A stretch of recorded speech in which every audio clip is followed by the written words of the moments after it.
এই জন্য যারা ফজরের নামাজ পড়ে কাজ শুরু করে আমার আল্লাহ কাজের ভিতরে বরকত দান করেন। আর যারা 10টা 11টার দিকে উঠে যারা কাজ শুরু করে ওরা কাজের আগাও পায় না, মাথাও পায় না, সামনে পিছনে কি করবে সারাদিন চিন্তা করতে করতে 2টা 3টা বাজে। এরপরে ফেসবুকে বসলে সন্ধ্যা হয়ে যায়, তারপরে সারা রাত শয়তানের সাথে কথা বলে। এই রকম লোক বাংলাদেশে জোরে বলেন আছে না? না। আবার কিছু কষ্ট হচ্ছে নাকি? আলোচনা কি চলবে? জোরে বলেন চলবে? আমার ভাইয়েরা, আমার কিছু যুবক আছে সারা রাত পাবজি খেলে, জোরে কর না কে? সারা রাত পরকিয়া করে, চ্যাটিং মারে। এমনও যুবক আছে অন্যর বইয়ের সাথে গল্প করে, এমনও যুবক আছে সারা রাত চ্যাটিং করে সারা রাত ব্লু ফিল্ম দেখে।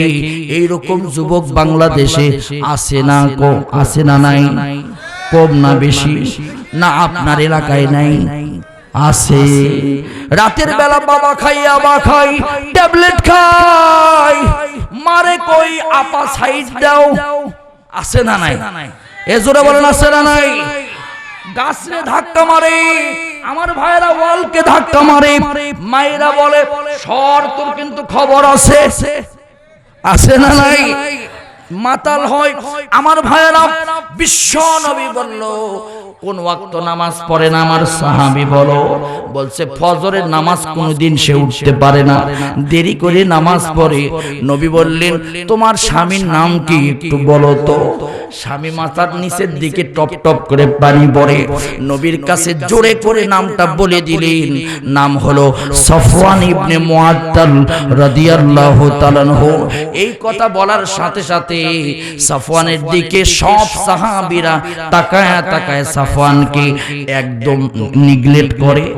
এত বড় খারাপ তুই, এত খারাপ তুই, নামাজ পড়িস না, আবার নামাজের জন্য বউকে মারধর করিস। ভাইরা আমার নবী সাফওয়ানকে ডাক দিলেন, এ সাফওয়ান তোমার স্ত্রী যে অভিযোগগুলো দিয়েছে এগুলো সত্য না মিথ্যা? কারণ স্ত্রী অভিযোগ দিলে কিন্তু 100% সত্য, কারণ ও মানুষটা ভালো না খারাপ তার স্ত্রী ভালো জানে। কয় নাম্বার পীর সাহেব, আমি কয় নাম্বারের বক্তা, আপনাদের কাছে খুব ভালো ওয়াজ করি তো আপনারা আমার খুব প্রশংসা করেন, কিন্তু আমার স্ত্রী জানে আমি কেমন মানুষ। কথা বলেন ঠিক কিনা? এই জন্য নবী বলেছেন কোন স্ত্রী যদি বলে আমার স্বামী জান্নাতি, আল্লাহ পাক তাকে জান্নাত দিয়ে দিবেন। চিৎকার দিয়ে বলেন সুবহানাল্লাহ। অভিযোগ কয়টা? রাগ করতেছেন নাকি আপনারা? জোরে বলেন কয়টা? আরো জোরে, জোর হলো না। 3টা অভিযোগ। আল্লাহ নবী বললেন সাফওয়ান সত্য না মিথ্যা?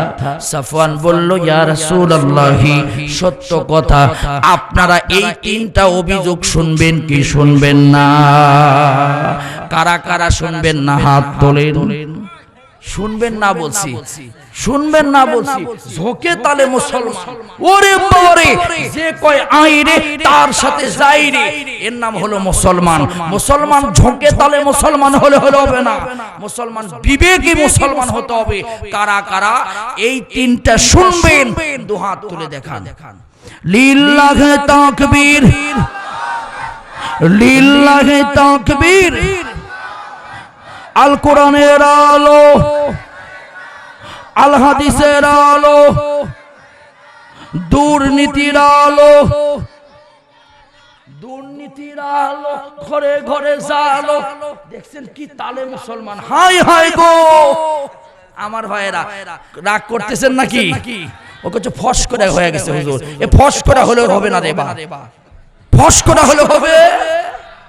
আমার ভাইয়েরা, তাহলে রাসূলের সাথে জান্নাতে থাকার জন্য আমল যেন কয়টা? মুখস্থ করে ওয়াজ বাড়িতে যেতে হবে। অনেক হুজুর ওয়াজ করে কিন্তু মুখস্থ হয় না। আমার ভাইয়েরা, 1 নম্বর আমল হলো রাসূলকে অন্তর থেকে মহব্বত করতে হবে, আল্লাহ নবীকে হৃদয়ের ভিতরে জায়গা দিতে হবে। সন্তান সন্ততি পরিবার পরিজন সব কিছুর চাইতে আমার নবীর মহব্বত হৃদয়ের ভিতরে বেশি থাকতে হবে। লা ইউমিনু আহাদুকুম হাত্তা আকুনা আহাব্বা ইলাইহি মিন ওয়ালিদিহি ওয়া ওয়ালাদিহি ওয়ান নাসি আজমাইন। যতক্ষণ পর্যন্ত তোমরা ততক্ষণ পর্যন্ত ঈমানদার হতে পারবে না, যতক্ষণ পর্যন্ত সব কিছুর চাইতে নবীকে না মহব্বত করবে ততক্ষণ পর্যন্ত ঈমানদার হতে পারবে না। এই জন্য প্রথম আমল হলো আমাদের হৃদয়ের ভিতরে বিশ্ব নবীর ভালোবাসা হৃদয়ের ভিতরে থাকতে হবে। হযরত আনাস থেকে বর্ণিত একটি হাদিস, হযরত আনাস বিশ্ব নবীর কাছে গেলেন, আল্লাহর নবীকে বললেন, ইয়া রাসূলুল্লাহি মাতা সাআ, কিয়ামত কবে?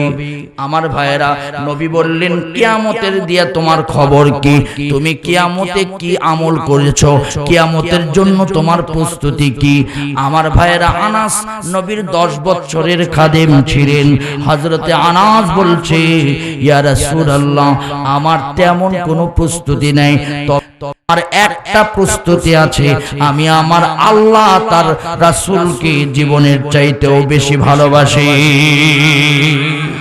আল্লাহর নবী বললেন, এই ভালোবাসা তোমাকে আল্লাহর জান্নাত পর্যন্ত নিয়ে যাবে। আরো জোরে, আরো জোরে।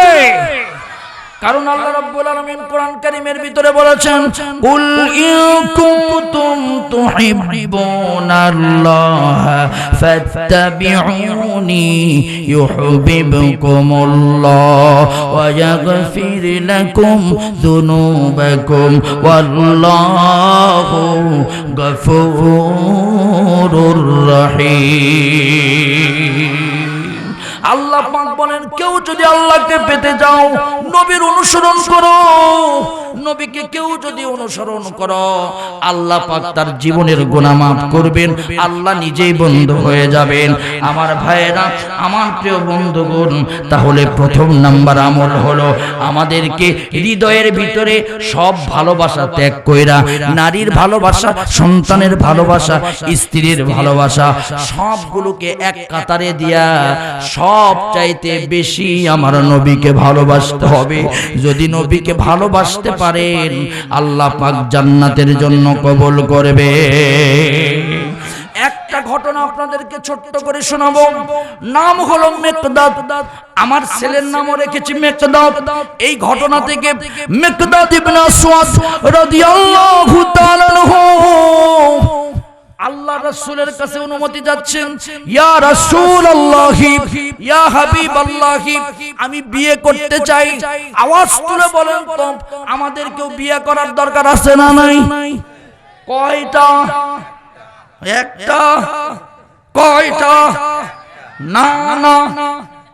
আল্লাহ বলছে, এবার মহিলারা আমার উপর সেই রাগ হবে, এই হুজুরে তাড়াতাড়ি নামা। আল্লাহ দুইটা দিয়ে শুরু করছে কোরআন। আল্লাহর কোরআন হাফেজ যারা আছেন, আল্লাহ রাব্বুল আলামিন বলেন, মাসনা ওয়া সুলাসা ওয়া রুবা ওয়া ইন খিফতুম আল্লা তা'দিলু ফাওয়াহিদাতান। দুইটা বিয়ে করবা, তিনটা করবা, চারটা করবা, কিন্তু যদি তোমার সামর্থ্য না থাকে তুমি একটা বিয়ে করবা। শুধু শরীরের সামর্থ্য থাকলে হবে না, চারটা যোগ্যতা থাকতে হবে বিয়ে বেশি করার জন্য। এক নাম্বার হলো শারীরিক, 2 নাম্বার হলো আর্থিক, 3 নাম্বার হলো মেইনটেইন যোগ্যতা। কারণ 2 বউ মাঝে মাঝে চুলাচুরি লাগবে, তোমার যোগ্যতা থাকা লাগবে দুইজনকে পার্থক্য করার। দুইজনকে হাই করে যখন ছাড়ি মারবা, দুইজন কিন্তু দৌড় মারার শক্তি থাকা লাগবে। আর যদি এই যোগ্যতা না থাকে, 2টা বিয়া করলে প্রত্যেক দিন রাতের বেলা দুইজন মিলাই তোমারে কথা কন না কেন? জোরে বলে, এরকম হয় কি হয় না? বিয়া করছে দুইটা, 2 জায়গায়, এক জায়গায় হইয়া গলার উপর একজন পা দিছে, পায়ের উপর একজন ধরছে। ওই আগামীকাল সকালবেলা রেস্টি অফিসে যাবি, তোর 5 তলা আমাদের নামে দলিল করে দিবি, কারণ তুই বেশি ভালো না। 3 নাম্বারটা কখন নিয়ে আসিস? কথা কন না কেন? ঠিক না? আমার ভাইয়ারা, আমার প্রিয় বন্ধুগণ, হযরত মিকদাদ সুন্দরী একজন নারীকে বিবাহ করেছেন। মদিনার সবচাইতে সুন্দরী হুরে মদিনা, সুন্দরী মদিনার ভিতরে সুন্দরী। আল্লাহর রাসূল বিয়ের অনুমতি দিয়েছে, তারপরে রাসূলের পিছে নামাজ আদায় করার জন্য এসেছে। আল্লাহর রাসূল বিয়ে যখন হয়ে গিয়েছে, ঘরের ভিতরে এসে শুকরিয়ার নামাজ আদায় করতেছে। আওয়াজ তুলে বলেন তো, ভালো মন্দ যা কিছু হয় না কেন শুকরিয়া করতে হবে কার কাছে? দুই রাকাত নামাজ পড়তে পড়তে সাহাবী নামাজের ভিতরে এত মজা পাইছে, এত মজা পাইছে। সাহাবী দুই রাকাত নামাজ পড়তে পড়তে রাতের অর্ধেক কেটে গিয়েছে, ফজরের নামাজের আযান হয়ে গিয়েছে।